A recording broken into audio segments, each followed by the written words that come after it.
രാവിലെ 8:40 Medina Amir Mohammad bin Abdul Aziz അന്താരാഷ്ട്ര വിമാനത്താവളത്തിലെത്തിയ ആദ്യ വിമാനത്തിലെ ഹാജിമാരെ embassy charge affairs Hemant Kotalwar, consul general BS Mubarak, Hajj consul Noor Rahman Sheikh, Medina airport director Mohammad Fadil എന്നിവർ ചേർന്ന് സ്വീകരിച്ചു.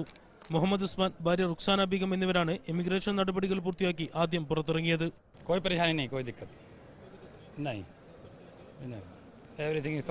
ഹറമിനടുത്തുള്ള മുക്താർ അൽ ആലമിയ ഹോട്ടലിലാണ് ആദ്യ സംഘത്തിലുള്ളവർക്ക് താമസം ഒരുക്കിയിട്ടുള്ളത്.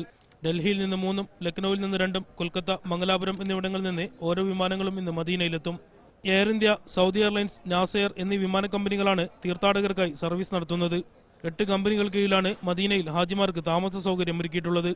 70% പേർക്കും മസ്ജിദ് നബവിയുടെ 300 മീറ്റർ ചുറ്റളവിൽ മർക്കസിയിലും ബാക്കിയുള്ളവർക്ക് 800 മീറ്റർ ചുറ്റളവിലുമാണ് താമസം.